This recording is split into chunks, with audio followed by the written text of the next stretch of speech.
Luis Enrique est-il le meilleur entraîneur de l'histoire du Paris Saint-Germain? On va voir tout ça dans cette vidéo. Salut à tous les gars, c'est Azial. Aujourd'hui, on se retrouve pour une nouvelle vidéo. J'espère que vous allez tous très bien. Vidéo, on va parler de l'actualité du PSG et notamment de Luis Enrique. Qu'est-ce que ça fait plaisir de vous retrouver, sachant que... ça fait longtemps que je l'ai pas dit. En vrai, ça fait un petit moment que je l'ai pas dit. On est en finale de Ligue des Champions, les gars. On est en finale de Ligue des Champions. Luis Enrique est arrivé au PSG. Je pense qu'aujourd'hui, il fait l'unanimité dans la communauté parisienne, alors que c'était mal parti, parce qu'il a été quand même énormément critiqué. Il y a de cela encore pas si longtemps que ça, hein. On rappelle, on était au mois de novembre.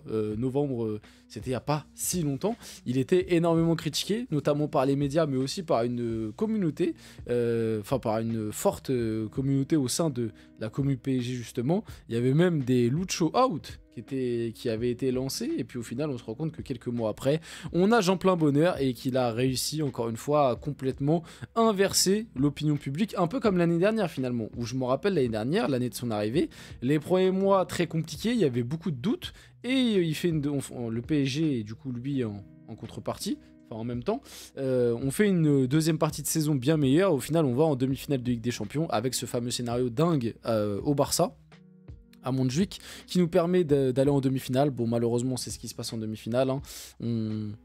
Voilà, je pense qu'on n'avait pas l'expérience, je pense que c'était pas le bon moment. Mais avec du recul, déjà l'année dernière, on était à ça d'aller en finale de LDC, et ça se trouve l'année dernière le PSG était pas si loin déjà de la gagner, et cette année encore une fois on est vraiment on est à 90 minutes quoi, et on espère qu'on va aller la chercher. Donc comme j'ai dit dans cette vidéo, on va faire un petit débat autour de Luis Enrique. Est-ce que c'est le meilleur entraîneur de l'histoire du PSG d'ores et déjà? Parce que oui, il y a un sondage qui a été fait dans la communauté PSG, et vous allez voir, il y en a énormément qui pensent que c'est le cas. On verra aussi d'autres actus autour du PSG bien évidemment. Donc avant que la vidéo commence, n'hésitez pas à liker, commenter, partager et vous abonner, ça fait toujours plaisir. Ça aide pour le développement de la chaîne, et nous, on va y aller dès maintenant. Donc, comme je vous l'ai dit, il y a eu un sondage effectué pour savoir si Luis Enrique était le meilleur entraîneur de l'histoire du PSG. Et du coup, 62% des supporters du PSG pensent que Luis Enrique est le meilleur entraîneur de l'histoire du PSG, selon un sondage Odoxa. 42% des Français estiment aussi que le PSG va remporter la Ligue des Champions cette saison.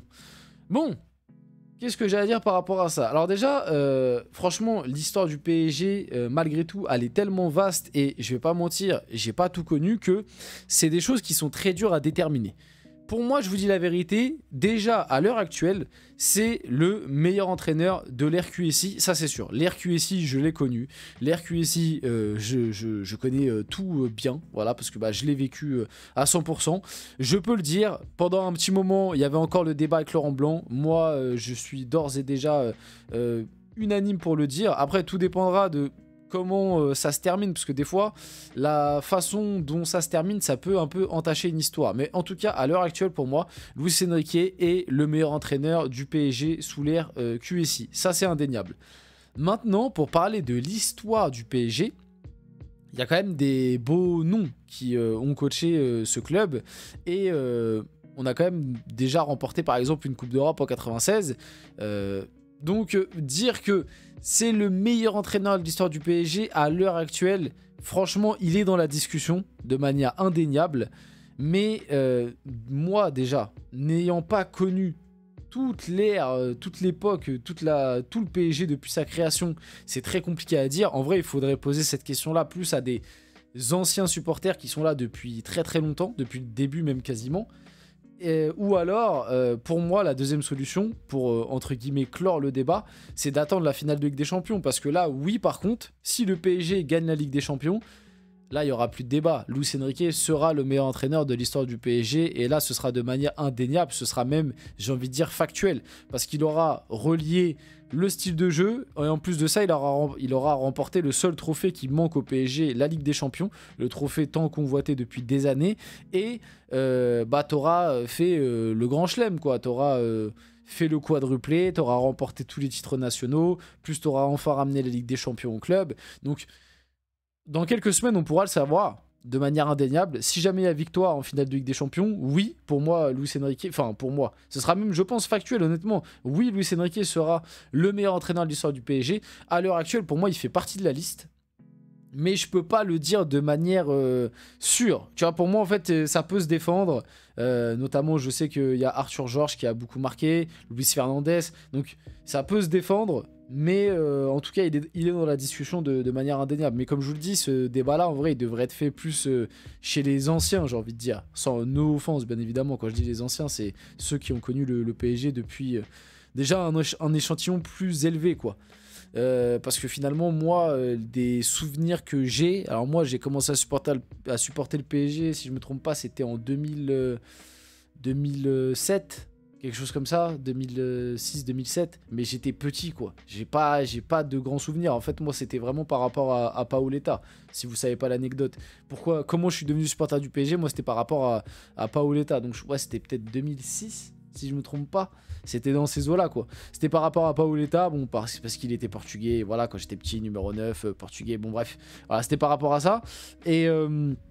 Et puis après, du coup, on a commencé à suivre. Et puis après, bien évidemment, il y a eu l'arrivée des Qataris. Et c'est à ce moment-là que j'ai commencé déjà à être un peu plus grand, à suivre de manière plus assidue et à mieux comprendre le football, etc. Donc c'est pour ça que je vous dis, l'ère Qatari, je la maîtrise parfaitement. Mais en réalité, avant l'ère Qatari, j'ai des souvenirs, l'époque O'Haro, Gamero, l'époque Paoletta, j'ai des souvenirs, mais me rappeler vraiment de comment les saisons se déroulaient et tout. Et puis de toute façon, ces années-là n'étaient pas forcément très très glorieuses. Notamment, c'est en 2008, si je ne me trompe pas, où on joue le maintien. Bref, c'était pas forcément très glorieux, mais moi, c'était vraiment par rapport à Paoletta, quoi, de base, quand j'étais vraiment tout petit. Donc voilà. Voilà par rapport à ce sujet-là. En tout cas, Luis Enrique est nommé entraîneur de la saison par The Athletic. Quand même, c'est pas rien. Hein. On espère qu'il sera pareil pour les cérémonies de style Ballon d'Or, parce que ça voudra dire qu'il y a sûrement la Ligue des Champions dans la poche, et ça fera plaisir. Honnêtement, ça fait plaisir. Alors bon, est-ce que c'est mérité? En vrai, du coup, il y a débat avec, je pense, Simone Inzaghi, ou même avec Hansi Flick en réalité. Hein. Il y a débat avec Hansi Flick, parce qu'Hansi Flick, certes, il perd en demi, mais il fait quand même le grand chelem sur le territoire espagnol. Et puis tu as Simone Inzaghi, s'il y a la Ligue des Champions avec l'Inter, et il peut être dans le débat aussi, quoi. Mais après, Simone Inzaghi avec l'Inter, le problème c'est qu'il a... Bon, le championnat ça a l'air mal barré, il a perdu la coupe, donc au final il n'y aura que la Ligue des Champions. Bon, après c'est déjà exceptionnel hein, de gagner avec des champions. Donc voilà. Par rapport à ça, Saint-Germain-en-Laye va diffuser la finale de Ligue des Champions du PSG. La ville installera un écran géant au camp des loges pour permettre aux supporters de vivre la finale de 31 mai prochain. Un clin d'œil historique à l'endroit où tout a commencé pour Paris, le camp des loges, l'ancien centre d'entraînement du PSG pour ceux qui n'ont pas la ref, même si bon, je pense que c'est quand même très très connu. D'ailleurs, en vrai, petite question. Où est-ce que vous allez être le 31? Est-ce que vous allez être à Munich? Est-ce que vous allez regarder la finale depuis Paris, depuis du coup les spots où ça va diffuser la finale? Il y a plusieurs spots. Hein. Pour l'instant, si je me trompe pas, il n'y a toujours pas de spot officiel sur Paris même. Mais dans toutes les villes aux alentours, on a vu notamment à Aulnay, donc là Saint-Germain-en-Laye. Il y a même du coup le parc. Mais je crois que j'ai une info par rapport à ça. Bref, on verra après. Mais il y a même du coup le parc qui va diffuser aussi la finale au Parc des Princes, où vous pouvez prendre des places. Donc, même si Paris même ne l'accepte pas, enfin ne fait pas d'écran géant, etc., même si je pense qu'ils vont le faire, dans tous les cas, dans les banlieues parisiennes, il y aura forcément des villes où ça diffusera le match. Il y a même, j'ai vu des bars et tout, bref... des bars en mode style ouvrant avec des grosses terrasses, je crois il y a même des campings, j'ai vu des trucs passer, il y a même des campings qui ouvrent le camping exprès ce soir-là à un peu tout le monde pour diffuser la finale. Donc en vrai il va y avoir des scènes je pense assez dingues et ça fait plaisir parce qu'on n'avait pas connu tout ça en 2020 parce que c'était la période Covid et on espère un dénouement très positif parce que ça donnera du coup je pense des scènes exceptionnelles, des scènes de joie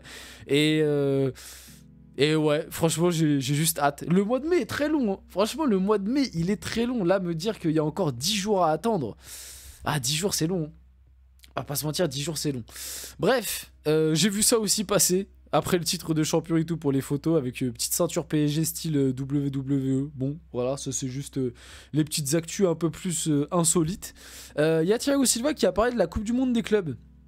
Donc si vous n'avez pas vu d'ailleurs Thiago Silva qui a donné une interview, je vous invite à aller la voir sur le média Le Carré, si je ne me trompe pas, où il parle du PSG, de son amour envers le PSG. Et on en a un peu parlé dans dans de précédentes vidéos, nous, sur la chaîne. On a abordé un peu le sujet.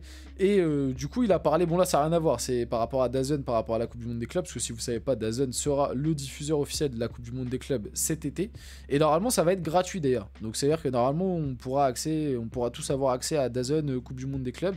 Et ça va être kiffant. En vrai, ça reste une compétition de foot quand même. Diffusée gratuitement, ça fait plaisir. On veut bien représenter Fluminense, peu importe si on joue Dortmund, le PSG ou Chelsea. Le PSG qui va affronter pas mal d'anciens, hein. Si je me trompe pas, je me rappelle plus de... Je sais qu'on a l'Atlético, après je me rappelle plus des autres équipes. Il y a Botafogo aussi. Et je sais plus, mais il y a possibilité d'affronter pas mal d'anciens. Thiago Silva, Cavani, bon il y avait Neymar, mais il y est plus à Al Hilal. Mais en tout cas, possibilité de pourquoi pas affronter pas mal d'anciens. On finit la vidéo là-dessus. J'espère que cette vidéo vous a plu. Si c'est le cas, n'hésitez pas à liker, commenter, partager, vous abonner. Les gars, c'était Azial. On se retrouve très rapidement pour une prochaine vidéo.